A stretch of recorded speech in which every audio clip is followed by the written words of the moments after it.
प्यारे बच्चों, फिर से एक बार आप सभी का स्वागत है मेरे बिल्कुल ही नए लेक्चर में, जहां मैं आज आपके एनसीईआरटी के अकॉर्डिंग आपका थर्ड चैप्टर शुरू करने जा रहा हूं, जिसका नाम है करंट इलेक्ट्रिसिटी। हाँ बच्चों, बहुत ज़्यादा इंटरेस्टिंग चैप्टर होने वाला है ये, क्योंकि इतनी कॉन्सेप्चुअल बातें होंगी कि एक बार को फील करेगा क्यों ना करंट पकड़ के जान ही दे दे। नहीं, ऐसा मन नहीं करेगा, मन सिर्फ इतना करेगा कि क्यों ना बहुत प्रैक्टिस करें इसके सवालों को, ताकि आईआईटी जेईई हो या फिर हमारा नीट हो या कोई भी एग्जाम हो, हम बहुत ही बेहतरीन तरीके से उसके सवाल को सॉल्व कर पाए। चलो ध्यान से समझते हैं आखिर क्या है current, what is electric current. तो मेरी बात ध्यान से समझो, जो बहुत कॉमन सी डेफिनेशन है करंट की, जो आपने हर जगह सुनी होगी या आप जानते आ रहे होंगे अभी तक, वो है कि current is the rate of flow of charge. Current क्या है बच्चों? Rate of flow of charge in any conductor. अब बात ये है, चलो समझते हैं पहले कंडक्टर का पूरी कहानी।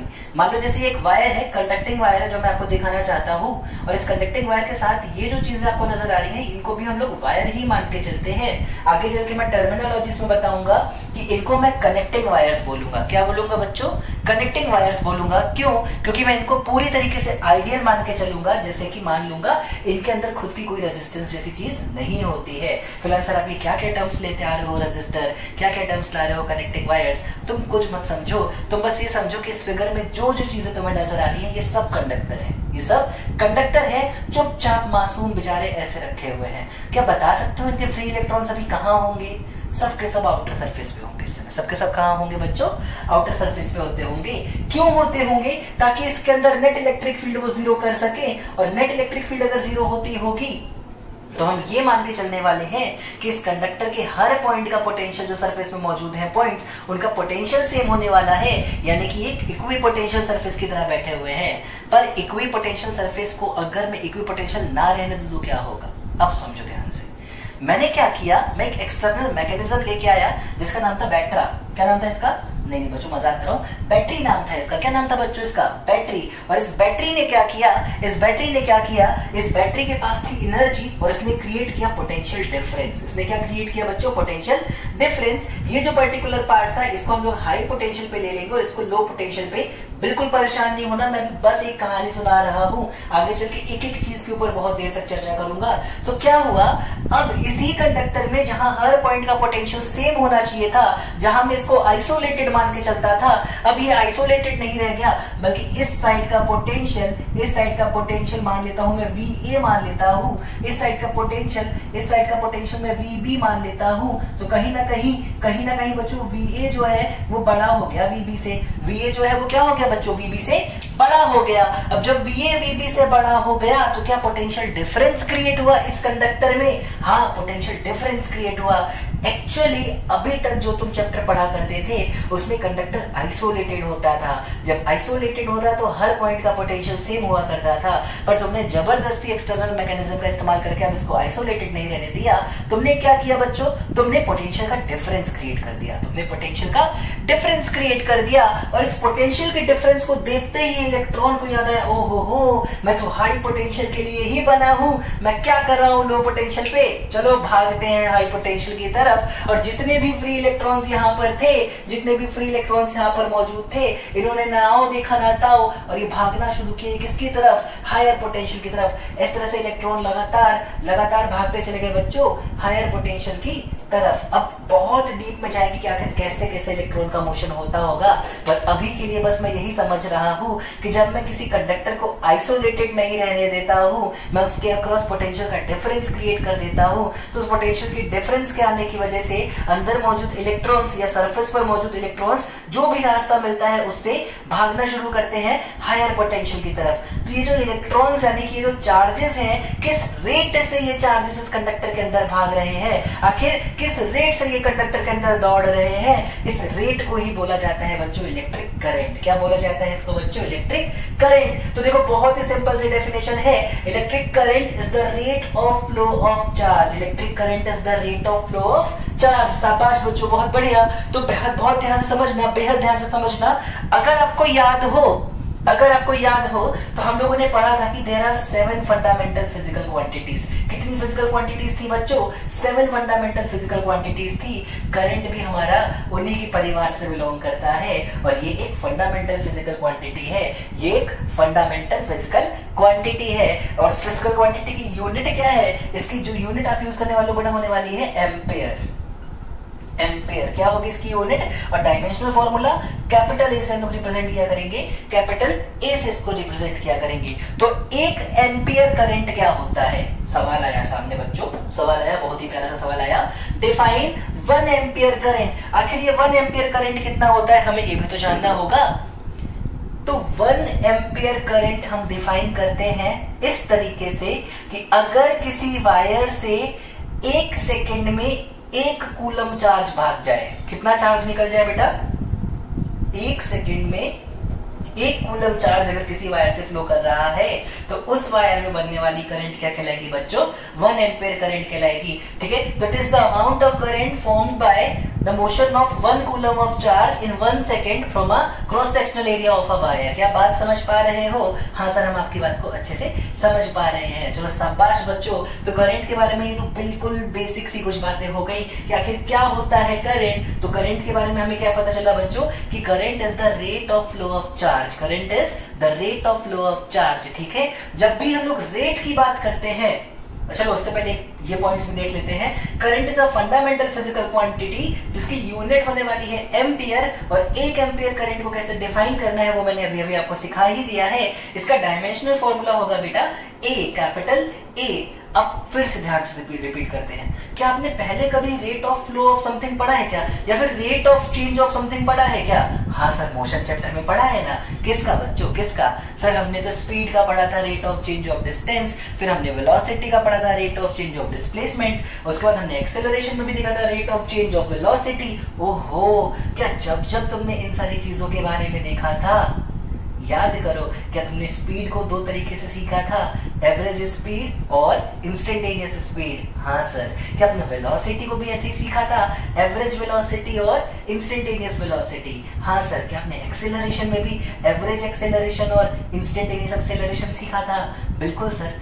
करंट को भी तो तुम 2 तरीके से पढ़ोगे बच्चों, एक वायर से एवरेज करंट और किसी वायर में किसी इंस्टेंट पे होने वाला करंट यानी इंस्टेंटेनियस करंट। तो आगे हम लोग अपने चैप्टर को लेके चलते हैं एवरेज करंट और इंस्टेंटेनियस करंट की तरफ। तब तक उम्मीद करता हूं कि इन सारी ही चीजों को बेहतरीन तरीके से तुम अपनी कॉपी में नोट करोगे, मेरे साथ पूरा कंट्रीब्यूशन करोगे कि किस तरीके से हम इस चैप्टर को बहुत स्ट्रॉन्ग करने वाले हैं। एक छोटी सी कहानी भी सुनाई है, अगर इसमें 1 या 2 टर्म्स नए आए हैं तो बिल्कुल परेशान मत होना। एक एक चीज हम लोग बहुत डीपली जाके समझेंगे। अगर मैंने कोई टर्म अभी लिया है तो बस इतनी ही उम्मीद करके लिया है कि आपने छोटी क्लास में 8th या 10th में इन सारे टर्मिनोलॉजीज को कहीं ना कहीं सुना जरूर होगा, भले ही उसके बारे में आपको बहुत अच्छे से पता हो चाहे ना हो। तो इतनी चीजों को अच्छे से नोट करो और मैं लेक्चर को आपको आगे कंटिन्यू करके दिखाता हूँ एवरेज और इंस्टेंटेनियस करंट के साथ।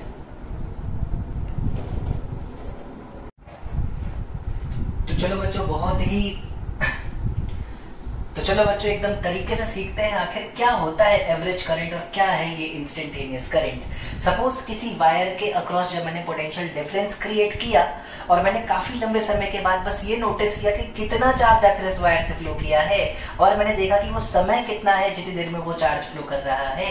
तो total charge phloem from a wire upon total time taken, ये जो पर्टिकुलर चीज निकल के आने वाली है वही आपके लिए क्या बनेगी बच्चों, आपकी एवरेज करंट मिलेगी। It is total charge phloem upon total time taken. हम लोग delta Q upon delta T से रिप्रेजेंट करेंगे। और किस तरीके से देखोगे आप, या तो आई के साथ नीचे एवरेज लिखा होगा, या तो ये एक पर्टिकुलर सिंबल होता है जिसके अंदर अगर मैं किसी भी फिजिकल क्वांटिटी को लिख दूं तो उसके एवरेज के बारे में हम बात कर रहे होंगे, हम ये समझ जाते हैं। तो किसी भी पर्टिकुलर केस में अगर मुझे एवरेज करंट फाइंड करना है, हर बार बस एक ही फॉर्मूला याद रखना है, total charge phloem upon total time taken. कुछ भी हो जाए आप इस फॉर्मूले पर टिके रहो, आप आंसर बहुत ही आसानी से निकाल सकते हो, आप आंसर बहुत ही आसानी से निकाल सकते हो। चलो देखते हैं आखिर कि क्या है हमारे लिए इंस्टेंटेनियस करंट। अब मेरी बात ध्यान से समझो। मान लो करंट को t = 0 से लेके t = 20 सेकंड तक लगातार मैंने वायर में चार्ज का फ्लो किया है ना। कभी पोटेंशियल बढ़ा दिया, कभी पोटेंशियल कम कर दिया। तो जैसे जैसे मैं पोटेंशियल लगातार बढ़ाता हूँ या कम करता हूँ, तो कहीं ना कहीं कितनी रेट से वो चार्ज भागा होगा उसमें भी डिफरेंस आता होगा। तो मान लो t इक्वल टू 4 सेकेंड पे कुछ और रेट से चार्ज भाग रहा था, t इक्वल टू 8 सेकेंड पे किसी और रेट से चार्ज भाग रहा था। पर हर इंडिविजुअल छोटे से टाइम गैप के लिए जिस रेट से चार्ज भाग रहा था, अगर मुझे ये निकालना है किसी भी बहुत छोटे से टाइम गैप के लिए, किसी भी बहुत छोटे से टाइम गैप के लिए किस रेट से चार्ज भाग रहा था, अगर मुझे ये पता करना है तो मैं हमेशा क्या फाइंड किया करूंगा बच्चों, इंस्टेंटेनियस करंट। हमेशा क्या फाइंड करूंगा, इंस्टेंटेनियस करंट। क्यों? क्योंकि हो सकता है सर कि 1 सेकेंड से लेके 15 सेकेंड के बीच में मान लेते हैं टोटल 60 कूलम चार्ज फ्लो किया। कितना कूलम चार्ज फ्लो किया? 60 कूलम चार्ज फ्लो किया। तो sir total charge flow is 60, total time taken is 15 seconds, then current in the wire must be 16 by 4, 16 by 15, 60 by 15, that is 4 ampere. हाँ, हो सकता है कि 4 एम्पियर करंट रही हो, पर जो आप बोल रहे हो वो एक्चुअली में एवरेज है, वो एक्चुअली में एवरेज है। क्या जरूरी है हर सेकंड पे, हर पर्टिकुलर टाइम पे 4 एम्पियर की करंट रही हो? ऐसा भी तो हो सकता है कि कभी मैंने पोटेंशियल डिफरेंस बढ़ाया हो तो ज्यादा हो गई होगी करंट, और कभी मैंने पोटेंशियल डिफरेंस कम कर दिया हो तो कम हो गई होगी करंट। तो बहुत जरूरी है एवरेज करंट और इंस्टेंटेनियस करंट दोनों को समझना, दोनों के क्वेश्चंस को सॉल्व करना। अच्छा, याद रखना इंस्टेंटेनियस करंट की इक्वेशन आई है I = dq by dt, और मैंने बहुत तरीके से सिखाया है बच्चों, मैंने बहुत तरीके से सिखाया है। इसको आप कैसे बोल सकते हो, differentiation of charge with respect to time. मतलब जब भी आपको चार्ज की कोई इक्वेशन पता हो टाइम के रिस्पेक्ट में, जब भी आपको चार्ज की कोई इक्वेशन पता है टाइम के रिस्पेक्ट में, उसका डिफरेंशिएशन ही आपको इंस्टेंटेनियस करंट की इक्वेशन दे सकता है। उसका डिफरेंशिएशन ही आपको इंटीग्रेशन करंट की क्या दे सकता है बच्चों, इक्वेशन दे सकता है। अच्छा सर, डिफरेंशिएशन का कोई और मतलब भी सिखाया था आपने तो? अरे हाँ, क्या मैंने आपको ग्राफ में बता रखा है ये चीज कि जब भी आप किसी भी फंक्शन का ग्राफ देखते हो, सपोज चार्ज वर्सेस टाइम एक ग्राफ दिया हुआ है, तो इस ग्राफ का स्लोप ही होता है dq by dt। यानी अगर मुझे चार्ज और टाइम के बीच कभी ग्राफ मिल जाए तो उस ग्राफ का स्लोप हमेशा मुझे क्या बताया करेगा, इंस्टेंटेनियस करंट बताया करेगा। तो ये सारी कुछ बहुत छोटी छोटी सी बातें हैं जो काफी खास है इंस्टेंटेनियस करंट के लिए, और ये कुछ छोटी छोटी सी बातें हैं जो काफी खास है एवरेज करंट के लिए। ये दोनों ही चीजें आपको जितनी अच्छे तरीके से याद रहेंगी उतना अच्छा होगा आपके लिए न्यूमेरिकल पोर्शन को सॉल्व करना। हालांकि मैं आपको 2 से 3 न्यूमेरिकल्स यहाँ पे दिखाऊंगा ताकि आपका कॉन्फिडेंस बना रहे। चलो बिल्कुल ध्यान से देखो, पहला न्यूमेरिकल, पर उससे पहले एक और फॉर्मूला है जो मैं, अगर आप मेरा लेक्चर पहली बार देख रहे हो, अगर आप मुझे पहली बार सुन रहे हो तो पक्का आपको ये बहुत फायदा करने वाला है। फिजिक्स में किसी भी पर्टिकुलर केस में, अगर हमें फिजिक्स में किसी भी पर्टिकुलर चैप्टर में, किसी भी पर्टिकुलर केस में अगर हमसे कोई फिजिकल क्वांटिटी x का एवरेज पूछा जाए, कोई फिजिकल क्वांटिटी x का क्या पूछा जाए बच्चों, एवरेज पूछा जाए, तो इसका एक बहुत ही बेहतरीन सा फॉर्मूला होता है। Average of this physical quantity x का फॉर्मूला हो सकता है integration of x dt upon integration of dt। ये फॉर्मूला आप बस अपने मन में याद रखो। अभी जैसे 1-2 क्वेश्चन इसके ऊपर कराऊंगा बच्चों, आपका कॉन्फिडेंस बढ़ जाएगा। टाइम आएगा t इनिशियल से लेकर t फाइनल तक, t इनिशियल से लेकर t फाइनल तक। तो बहुत ही आसान होता है किसी भी फिजिकल क्वांटिटी का एवरेज फाइंड करने के लिए इस फॉर्मूले को यूज करना। तो एवरेज फाइंड करने के लिए आप प्लीज इस फॉर्मूले को अपनी कॉपी में नोट कर लो। और अब मैं आपको एक न्यूमेरिकल कराता हूँ, बहुत ध्यान से देखना, बहुत ध्यान से देखो बच्चों। मान लो मैं बच्चों बोलता हूं आपसे कि किसी वायर में जिस रेट से चार्ज फ्लो, सॉरी जिस तरह से चार्ज फ्लो कर रहा है उसका इक्वेशन मुझे दे रखा है, Q = 3t² + 4t + 5। मान लो मुझसे ये दे रखा है, मुझसे 2 सवाल पूछा, find average current in first 2 seconds, और दूसरा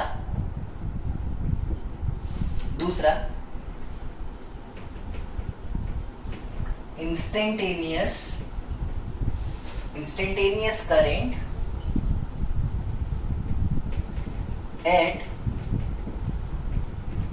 t इक्वल टू 2 सेकेंड। ठीक 2 सेकेंड पे कितना करंट है वायर में, तो मुझे ये पता करना है। साथ साथ बच्चों मुझे ये भी पता करना है कि कितना है इस वायर से एवरेज करंट पहले के 2 सेकेंड्स के लिए। तो चलो देखते हैं बच्चों इस क्वेश्चन का कितना आसान सा है सॉल्यूशन। बहुत ही सिंपल से सॉल्यूशन से हम इस क्वेश्चन को सीखने की कोशिश करते हैं। सबसे पहले पार्ट में मुझको एवरेज करंट पूछा गया है। मैंने अभी अभी आपको बताया है जब जब आपको पता करना है एवरेज करंट, बस ये पता करो कि जिस टाइम में आपको इस एवरेज करंट की बात की जाती है उस टाइम में कितना चार्ज है जो कि हमारे वायर से फ्लो किया है। तो जरा चार्ज की इक्वेशन में t को फर्स्ट 2 सेकेंड्स का मतलब होता है वो टाइम जो 0 से शुरू होकर 2 सेकेंड तक गया है। तो एक बार t इक्वल टू 0 पे देखो जरा इनिशियली कितना चार्ज था हमारे पास। तो t इक्वल टू 0 पे जो Q इनिशियल निकल के आया है बच्चों वो आ जाएगा 3 इंटू 0 का स्क्वायर यानी कि 0 प्लस 4 इंटू 0 यानी कि 0 प्लस 5, तो सिर्फ 5 कूलम चार्ज हमारे पास आता है। और जरा एक बार t equal to 2 second put किया जाए। जब आप t equal to 2 second put करोगे तो 4 3 जा 12 प्लस 8 यानी कि 20 प्लस 5 यानी कि फाइनली जो चार्ज है वो 25 कूलम का है। कितना चार्ज फ्लो किया, आखिर कितना चार्ज फ्लो किया, तो देखो ध्यान से आई एवरेज निकल के आएगा। कितना चार्ज फ्लो किया, तो finally Q final minus Q initial यानी कि 25 माइनस 5 अपॉन टाइम कितना लगा है 2 माइनस 0, 25 माइनस 5 अपॉन 2 माइनस 0, ये हो गया 20/2 और हमारे पास जो एवरेज करंट निकल के आता है वो आया है बच्चों 10 एम्पियर। कितना आया है हमारा एवरेज करंट 10 एम्पियर के बराबर आया है। चलो शाबाश, बहुत बढ़िया। क्या अभी हमें एक और चीज फाइंड करनी है? ये तो हमारे फर्स्ट पार्ट का आंसर है बच्चों, ये तो हमारे फर्स्ट पार्ट का आंसर है। क्या हमें अभी एक और चीज फाइंड करनी है? कितना था हमारा instantaneous current at t equal to 2 second. चलो देखो ध्यान से, इसको आप लोग उम्मीद है बच्चों नोट कर लोगे वीडियो पॉज करके, और इसी उम्मीद से मैं इसको रब कर रहा हूं। जब भी मुझे इंस्टेंटेनियस करंट कैलकुलेट करना है सबसे पहले मुझे करंट की इक्वेशन पता होनी चाहिए। सवाल में किसकी इक्वेशन दी है बच्चों? सवाल में दी है सर चार्ज की इक्वेशन। तो चार्ज की इक्वेशन से करंट की इक्वेशन पर जाएंगे कैसे? याद करो इंस्टेंटेनियस करंट निकालने के लिए हमने क्या कहा था? हम हमेशा I को dq by dt से निकाला करेंगे। तो dq by dt क्या तुम इस फंक्शन को डिफरेंशिएट कर पाओगे? हाँ सर, ये t स्क्वायर का 2t हो जाएगा, 2 इंटू 3 6t हो जाएगा ये, प्लस 4 के बराबर हो जाएगा ये, और कांस्टेंट का डिफरेंशिएशन बच्चों 0 हुआ करता है। तो I निकल के आता है 6t प्लस 4, कुछ नहीं बचा है at t equal to 2 second. जरा देखो ये करंट कितना हो गया, ये हो जाएगा 6 इंटू 2 प्लस 4, क्या 6 2 12 प्लस 4, ये हमारा 16 एम्पियर के बराबर आया है। आखिर कितना आया है बच्चों? ये 16 एम्पियर के बराबर आया है, और ये है t इक्वल टू 2 सेकेंड पे इंस्टेंटेनियस करंट। ये क्या है बच्चों? t इक्वल टू 2 सेकेंड पे इंस्टेंटेनियस करंट। तो देखो दोनों ही पार्ट कितनी आसानी से हमने सॉल्व कर लिया, और मैं चाहता हूं कि 2 मिनट और इंतजार करो। एक और छोटी सी चीज जो मैं तुम्हें सिखाना चाहता हूँ, एक और चीज है या एक और तरीका है जिससे मैं एवरेज करंट निकाल के तुम्हें दिखाना चाहता हूँ, और वो तरीका है वो फॉर्मूला जो मैंने अभी तुमको सिखाया था। देखो क्या मेरे पास अब करंट की इक्वेशन आ चुकी है? बिल्कुल सर आ चुकी है। मुझे फाइंड क्या करना था? फर्स्ट पार्ट में मुझे एवरेज करंट निकालना था। तो जिस चीज का निकालो एवरेज उसका ही करो इंटीग्रेशन टाइम के रिस्पेक्ट में 0 से लेके 2 सेकेंड के लिए अपॉन टाइम का इंटीग्रेशन कर दो 0 से लेके 2 सेकेंड के लिए। क्या मैंने यही सिखाया है? हाँ सर आपने यही सिखाया है। इसको और कैसे लिखोगे सर? इसको तो मैं ऐसे लिखूंगा, I average is equal to integration I की इक्वेशन ये है बच्चों, वो क्यू की इक्वेशन है, कोई गलती नहीं करना, 6t plus 4 dt upon dt का इंटीग्रेशन बच्चों डेल्टा t आ जाएगा। सीधी सी बात है, 2 माइनस 0 2 आएगा डिनोमिनेटर हमारा जो भी है। चलो अब मैं और आगे इसको सॉल्व करता हूँ। मैं यहाँ सॉल्व करता हूँ इसको मैं लिख सकता हूँ। अच्छा सर ऊपर टाइम की लिमिट तो लगाई नहीं आपने? हाँ यार सॉरी बच्चों, मैं लगा दे रहा हूँ इसको 0 से लेके 2 सेकेंड तक। अगर मैं ऊपर वाले फंक्शन को इंटीग्रेट करूँ तो 6t dt का इंटीग्रेशन आएगा 6t स्क्वायर बाई 2,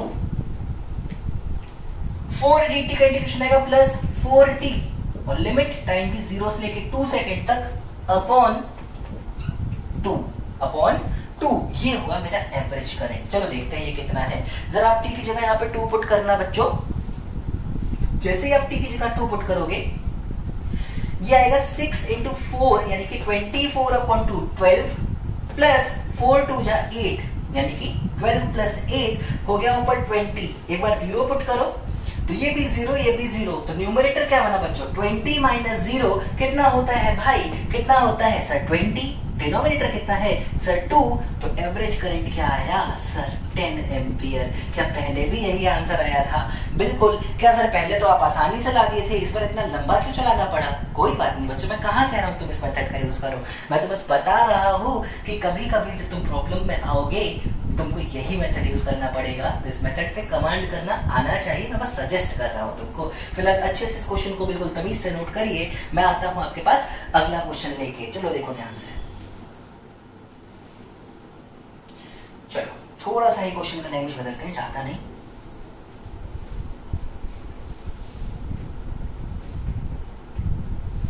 चलो देखो, मान लेते हैं हमसे क्वेश्चन किया गया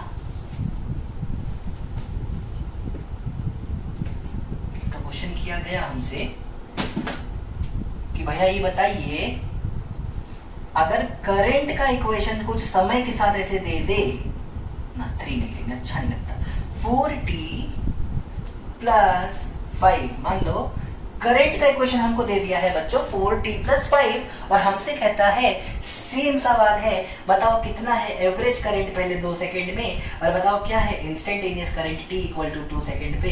अब क्या करोगे लल्ला, अब क्या करोगे मेरे बच्चों, बिल्कुल ध्यान से समझो। क्या पिछली बार Q की इक्वेशन थी, किसकी इक्वेशन थी Q की, क्या Q की इक्वेशन थी तो आपने पहले t इनिशियल जो था वो डाला, वहां से Q इनिशियल मिला, क्या आपने t फाइनल डाला तो Q फाइनल मिला और आपने डिफरेंस निकाला चार्ज का अपॉन टाइम का डिफरेंस लिख दिया था तो आपका एवरेज आ गया था। हाँ, पर इस बार तो चार्ज की इक्वेशन ही नहीं है, कैसे करें सर? अरे परेशान मत होना यार, चार्ज की इक्वेशन बना लो। वो कैसे? क्या I दिया हुआ है 4t प्लस 5, तो मैं इसको ऐसे नहीं लिख सकता, एक्चुअली dq बाई dt दे रखा है 4t प्लस 5, लिख सकते हो ना सर, कोई बुराई नहीं है। यहां से जरा बताओ dq कितना आएगा सर 4t प्लस 5 dt, इसमें कोई दिक्कत है किसी को? नहीं। चलो दोनों तरफ इंटीग्रेट कर दो, इंटीग्रेट कर दो बिना किसी लिमिट के, ओपन इंटीग्रेशन। आप लोग इसको इनफाइनाइट इंटीग्रेशन भी शायद बोलते हो। देखो ध्यान से, dq का इंटीग्रेशन निकल के आ जाएगा बच्चों q, और q इज इक्वल टू क्या आ गया 4t square by 2, indefinite integration बोलते हो। हाँ यार कोई बात नहीं। और 5dt का इंटीग्रेशन आ जाएगा प्लस 5t, और जब जब होता है इनडेफिनिट इंटीग्रेशन साथ में क्या आता है हमेशा एक कांस्टेंट। तो 4t square by 2 plus 5t plus c, क्या 4 से 2 कैंसिल करके मैं यहाँ 2 लिख लूं, तुम बुरा तो नहीं मानोगे? नहीं मानेंगे सर। चलो कोई बात नहीं, तो इक्वेशन बनी 2t square plus 5t plus c। अब वही बात, सबसे पहले t इक्वल टू 0 पे, t इक्वल टू 0 पे, जरा t इक्वल टू 0 पे आप देखो कितना चार्ज आएगा q इनिशियल, q इनिशियल निकल के आएगा बच्चों 0 प्लस c, क्या सिर्फ c के बराबर आएगा? शाबाश। जरा t इक्वल टू 2 सेकंड पे देखो,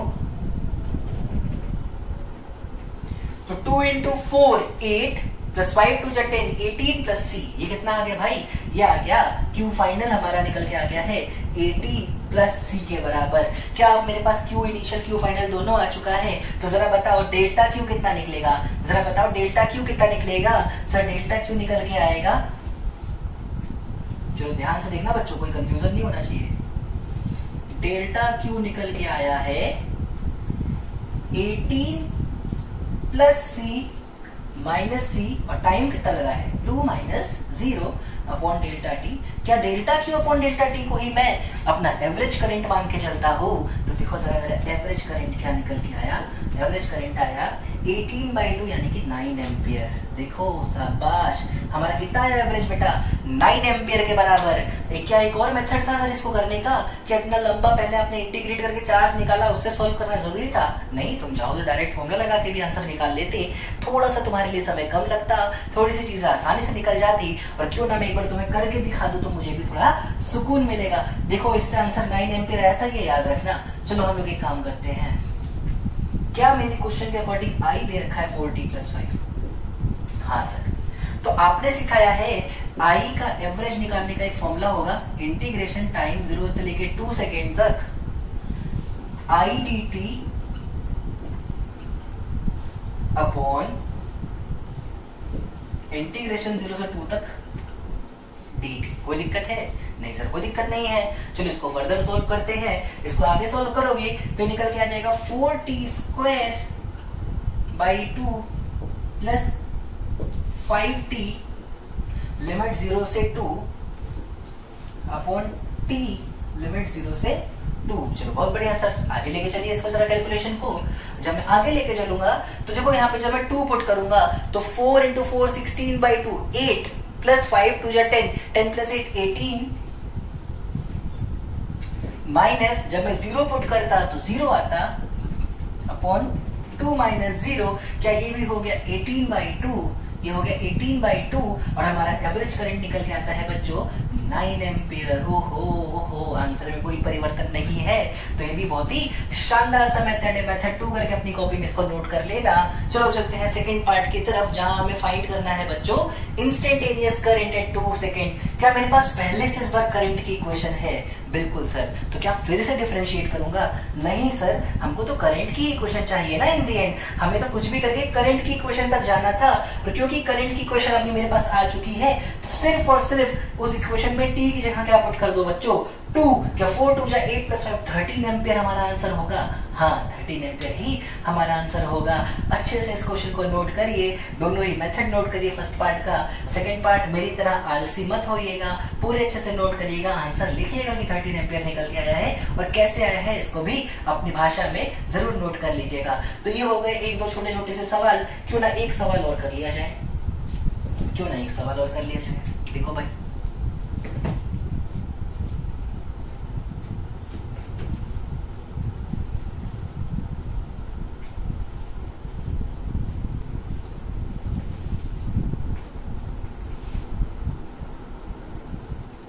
अगला सवाल देखो ध्यान से।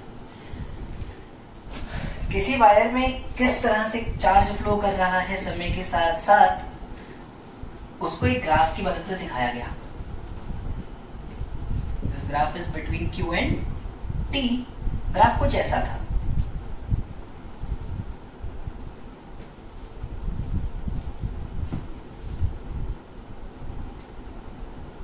कुछ ऐसा, ये है T इक्वल टू 5 सेकेंड, ये Q is equal to 40 coulomb,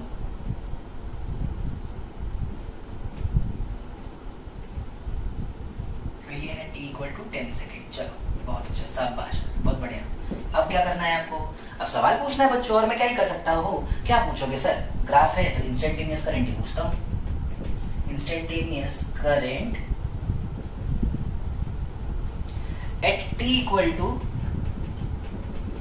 2 second और दूसरा पार्ट में T इक्वल टू 15 सेकेंड। चलो मैंने दो सवाल तुम्हारे सामने फिर से रखे कि चार्ज और टाइम के बीच एक ग्राफ दे रखा है सिंपल सा, और मैंने तुमसे कहा बताओ क्या है instantaneous current T equal to 2 second पर और क्या है instantaneous current T equal to 15 second पर। तो बहुत ही आराम से निकाल सकते हैं। सर आपने एक चीज लिखवाई थी, क्या लिखवाया था बच्चों? आपने कहा था चार्ज और टाइम का जो ग्राफ होगा उसका स्लोप ही तो होगा इंस्टेंटेनियस करंट। शाबाश मेरे बच्चों, इसी बात पर तुम्हारे लिए प्राउड फील होता है, और जब जब तुम्हारी वजह से प्राउड फील होता है मन करता है पढ़ाते ही रहे, मन करता है पढ़ाते ही रहे। तुमको नहीं मजाक कर रहा हूँ, लेक्चर एंड की तरफ चल रहा है, बहुत जल्दी मैं लेक्चर एंड कर दूंगा। फिलहाल अब ध्यान से समझो 2 सेकेंड कहाँ लाई करेगा। चलो सॉल्व करते हैं सवाल। क्या 5 सेकेंड से पहले कहीं, मतलब यहाँ कहीं? हाँ सर। इस पूरे दौरान क्या ग्राफ एक स्ट्रेट लाइन है? हाँ। तो हर समय स्लोप क्या रही होगी? कांस्टेंट। हर समय स्लोप कांस्टेंट रही होगी, और वो स्लोप कितनी है? यही तो करंट है आखिर। तो कैसे पता करें सर एक स्ट्रेट लाइन का स्लोप? बहुत आसान होता है बच्चों। स्ट्रेट लाइन पे पॉइंट पता कर लो आप, बस 2 पॉइंट्स। क्या इस पॉइंट को मैं 0,0 लिख सकता हूँ? बहुत बढ़िया सर, लिख लो। और क्या इसको मैं 5,4 लिख सकता हूँ? 5,40 लिख सकता हूँ, सॉरी। बहुत बढ़िया सर, लिख लो। अब जरा देखो, अगर मुझे स्लोप पता करना है इस लाइन का, इसका मैं पता करना चाहता हूँ स्लोप, तो स्लोप होता है y2 माइनस y1, मतलब कि 40 minus 0 upon x2 minus x1, मतलब कि 5 माइनस 0। 40 माइनस 0 होता है 40, 5 माइनस 0 5 ही होता है, और 40 अपॉन 5 निकल के आएगा बच्चों 8 एम्पियर। तो 8 एम्पियर वो इंस्टेंटेनियस करंट है T इक्वल टू 2 सेकेंड पे। जरा बताओ T बराबर 15 सेकेंड कहाँ आता होगा? सर 15 का तो ग्राफ ही नहीं, चेंज करो, सवाल चेंज करो। T इक्वल टू मान लेते हैं 8 सेकेंड था सवाल, सॉरी बच्चों, थोड़ी बहुत गलतियां हो सकती हैं, इंसान है हम। t इक्वल टू 8 सेकंड पे मुझे करंट पता करना है, तो पहले देखो 8 सेकंड है कहाँ ग्राफ में? सर 5 और 10 के बीच में यहाँ कहीं होगा। हाँ, इसके करस्पॉन्डिंग ग्राफ ये वाली स्ट्रेट लाइन है। हाँ, चलो इस स्ट्रेट लाइन में 2 पॉइंट पता करो। तो एक तो सर पहले से आपने बता दिया, एक ये देखते हैं, ये क्या है बच्चों? 10, 40, 10, 40। आखिर क्या है इस लाइन की स्लोप? तो इस लाइन की स्लोप होगी y2 माइनस y1, मतलब 40 माइनस 40 अपॉन 10 माइनस 5। तो ये आ जाएगा बच्चों कितना? 40 माइनस 40 अपॉन 10 माइनस 5, ये हो जाएगा 0 अपॉन 5। तो करंट भी कितना आएगा बच्चों? Instantaneous 0 ampere. और कॉमन सेंस की बात है बच्चों, 5 सेकंड से 10 सेकंड तक चार्ज फ्लो ही नहीं किया है। देखो ना 40 कूलम पे जाके रुका हुआ है, वो कोई चार्ज का फ्लो नहीं हो रहा है, तो कोई करंट कहाँ से आएगी आखिर? तो देखो बहुत ही शानदार तरीके से हमने एक और क्वेश्चन के साथ डील करना सीख लिया है यहाँ पे। और एक और क्वेश्चन अगर हम लोग कर ले तो मुझे लगता है काफी सारे क्वेश्चन हमारे लिए हो जाएंगे यहाँ पर। एक और क्वेश्चन ध्यान से देखो,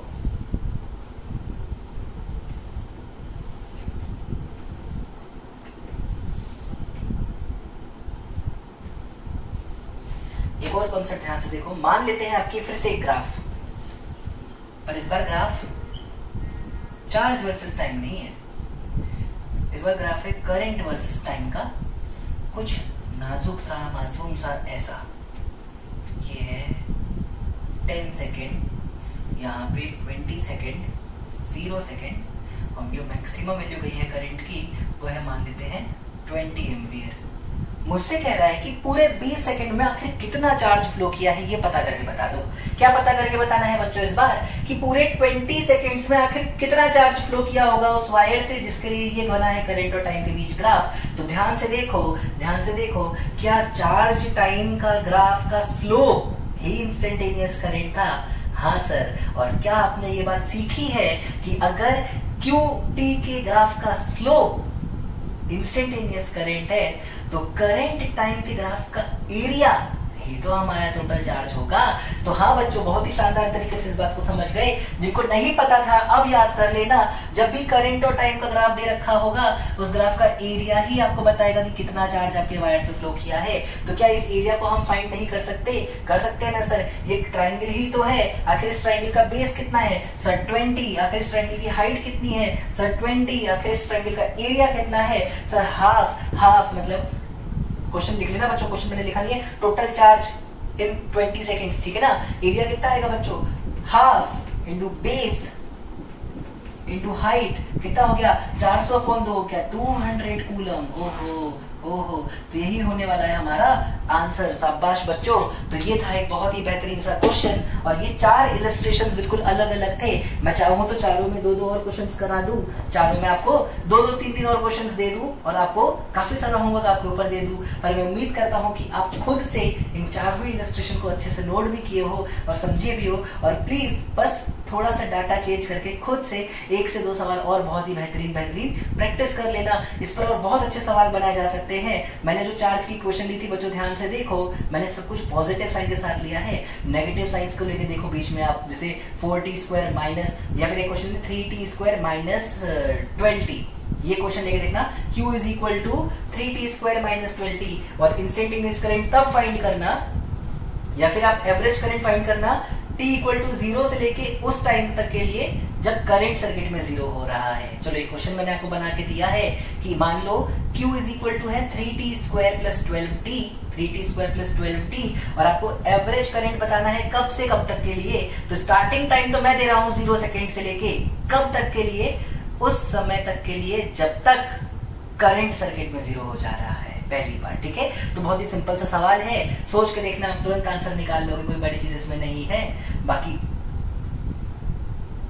आज का लेक्चर मेरे ख्याल से सफिशिएंट है, इतना अगर आपको बेसिक अच्छे से क्लियर हो जाएगा तो नेक्स्ट लेक्चर से थ्योरी ऑफ करंट से हम लोग चैप्टर शुरू करेंगे, जहां मैं पूरी कहानी सुनाऊंगा कि हम कैसे कैसे इस चैप्टर के बारे में काम करने वाले हैं, क्या एजम्पशंस लेने वाले हैं हम इस चैप्टर में इसके कैलकुलेशन से पहले, और बहुत ही मजा आने वाला है बेटा इस चैप्टर के साथ पढ़ने में आगे। तो उम्मीद है ये छोटा सा लेक्चर आपको समझ में आया होगा। ये सिर्फ इंट्रोडक्शन था करंट के बारे में, और आगे हम लोग बहुत ही डिटेल में करंट की चीजों को सीखते चलेंगे। तब तक ये बहुत अच्छे से रहो अपने घर में, हंसते रहो, खुश रहो, खाते पीते रहो, अपना ध्यान रखो और अपने परिवार का ध्यान रखो, सबसे जरूरी अपने फ्यूचर का ध्यान रखो। चलो थैंक यू बच्चों।